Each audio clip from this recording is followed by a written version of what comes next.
Good morning and welcome to the 445 Productive Through Joy show with your host and your boy, Dr. Michael Datcher. This show airs each weekday morning, hella early here at 4:45 a.m.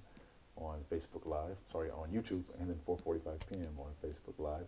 We are a show aimed at entrepreneurs, those who have their own business, those who would like to own their own business, and those who simply would like to live like a boss. If you find yourself falling within one of those designations, you've arrived at the right place. Now, as you may also be able to discern from the show's title, we're also interested in the ideal of using joy itself as a technology to move us towards our goals and objectives. We encourage everyone on the show to start their own business that they may be able to eventually fund their own dream project, their own passion project, that thing that maybe heretofore they've been unable to manifest because they've been unable to secure a line of credit or find a funding angel.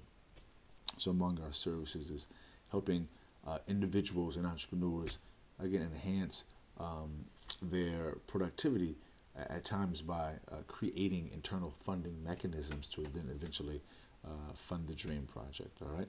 Of course, we also speak to organizations and universities about being productive through joy. If you want to have me come out and speak to your group or university, you can go to productivethroughjoy.com and reach out, and we'll see what we can do. All right. Today we're talking about a really important topic, the truth in productivity. Super powerful topic, and not always an obvious connection given how much lying seems to be in vogue right now. So hold on to your hats for that one. Allow me to say a few words about myself before we move forward. Again, this is your host and your boy, Dr. Michael Datcher. I'm the author of the New York Times bestseller, Raising Fences, which was a Today Show Book of the Month pick. That book's film rights were optioned by the actor Will Smith.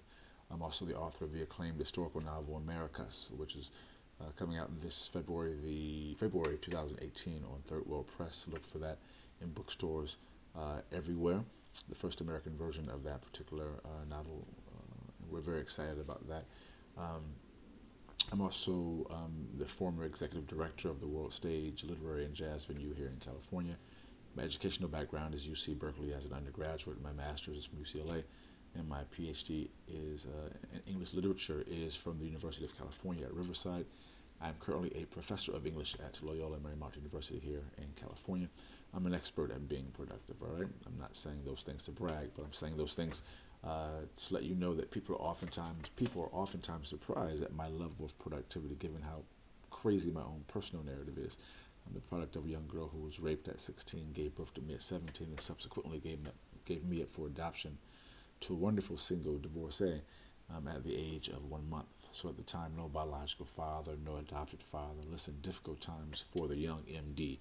Yet, as Cool Mo D famously said, "How you like me now?" And if I can be this productive through joy, so can many of us who are watching this show. In fact, that inspires the show and the business in some ways. We know what it's like to come from difficulty, to come from hardship, and how easy it is to believe that you cannot ball until you fall. We're here to tell you and to show you that it can be done.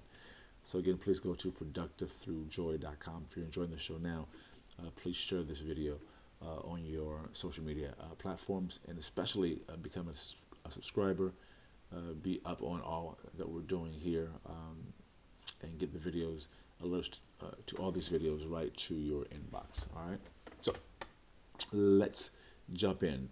Again, we're talking today about the connection between truth and productivity, and how that can enhance a person's personal and also their professional success. And we'll dive into that topic in just a few seconds. In the morning show, we like to also talk about the import of framing your day before your day has a chance to frame you. At times, as we know, we wake up with trouble on our mind because we've gone to sleep with trouble on our mind. And that trouble can follow us into our dream states. And then we wake up with that same trouble because we've thought about it all through the night in our dreaming and our REM sleep mode. And so we help people to deal with that because we know that the stress that is tethered to thinking about problems can be a killer. I know for African American people, stress is a major contributor to heart disease, which we happen to lead the world in heart attacks, etc., or lead the country in, which is a bad thing to be in charge, to be leading if you're a human being. Don't lead the way in heart attack, don't lead the way in having your heart stressed the hell out. And so if you can deal with your stress effectively, you can immediately uptick your productivity and just have a better life. So we help people to think about this and work on this through the concept of a ritual. Ritual can be defined as basically doing the same thing at around the same time, in this context. And we do so by helping people kind of create a morning ritual. Let me give you my morning ritual as an exemplar to make this very clear. So in the mornings I wake up at 3:45. I read a couple of spiritual business books. I do our show right now at 4:45 here on YouTube.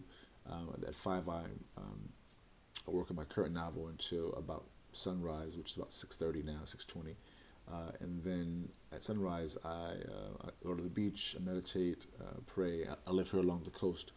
I live here along the coast in Venice Beach, California. I work, I meditate, bring my drum, pray, do yoga. It's Pilates, really powerful time in the morning. And I come back, work on my book for a while longer, then go back to the beach to run up the coast, past Santa Monica's Pier, all the way back here to Venice. So by 9:30 or so, I'm feeling amazing, guys, and I leverage that amazing euphoric feeling to move myself towards my goals and objectives. As we know from 10th grade science, that there's a scientific imperative behind the feeling of joy.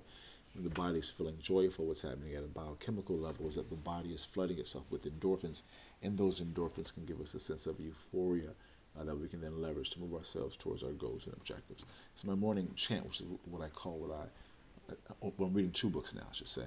I'm reading a great book, called The Nag Hammadi Reader, which is a book of early Gnostic texts or knowledge texts from 2nd, 3rd century, really powerful book. I'm also reading a book called You Are a Badass at Making Money, best title ever, by Jen Sincero. It's kind of a book about having a wealth mindset. So from those 2 books, I extract some wisdom, which I call the morning chant. Today's morning chant is, as a meditating natural mystic, I love truth, art, justice, and abundance. So the universe is constantly working for my success. As a meditating natural mystic, I love truth, art, justice, and abundance. So the universe is constantly working for my success. So I contemplate that idea throughout the day, and then also create the morning and afternoon shows based upon that concept. So today we're talking about the truth in productivity. Again, if you're enjoying the show, please become a subscriber. Just hit the subscriber button. And also share this on your social media platforms, and definitely go to Productive Through Joy, see about us, all right? And of course, you can always go to Michael Datcher on the YouTube channel, which is where this is being broadcast from right now. All right, let's dive in. And so point 1 is, you want, in our topic, the truth and productivity, listen, you want to have a high valuation for the truth. You want to think about that as in an aspirational way, as something that you want to place enough value on that you'll incorporate more of it in your life. It is so easy to lie. You know, lying seems to be from the top of the government down to the cat, shining shoes. Lying is, ubiquitous. And so it's easy to lie when people all around you are lying. So just practically, you want to be someone who is not going to align with that point of view, with that tradition, right? You want to be someone who's going to be known for telling the truth, even living the truth, even when it doesn't impact you or give you something to gain. You want to embrace the truth and truth-telling, because that's who you are, what you actually believe. I mean, it's as just a mindset. And trust me, that takes a while to turn around, because it's easy to exaggerate. It's easy to say and do things that are not true to you or true to anyone else. Because at times, listen, in this world, lying can help you in various ways. It can get you elected president and keep you in the White House, as we've learned in the last year or so, right? And so lying works, and the president has shown us that, at least for now, until he falls. But for now, we got him elected, and for now he's in the White House. So we know from the highest powers, highest power in office, highest power in the land, highest seat of power in the land, that literally lying is effective in some ways. But that does not mean that you need to be a part of that, because there are other effective ways in the long term that can serve you, which is point two. You want to think about what your truth is. When we talk about the truth, we're talking about the lowercase truth, right? About what your particular truth is, like what for you is valuable, what for you is your truest self, and that takes truest self. That takes some self-interrogation. That also takes some honest reflection as well. And then you want to be about that, which is point. You want to be about your own personal truth, and what you're going to find is you're going to experience an uptick in creativity, an uptick in self-confidence, an uptick as a result in productivity, because you are going to be manifesting your most authentic self. And people respond to authenticity. They can tell when someone is faking and shaking.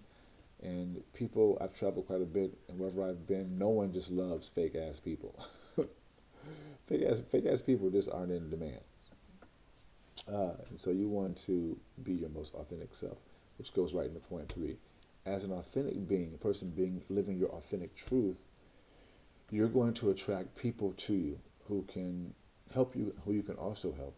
And it's going to help you galvanize enough momentum to move you in the direction of abundance, right? Abundance is defined here as simply having more than you need, having ample supply of things that you value: love, friendship, wealth, education, safety. I mean, one can actually manifest abundance. And in my experience, especially, one of the primary building blocks of manifesting abundance is telling and living the truth. Boom, there goes the dynamite. Boom goes the dynamite. That's it for today's show.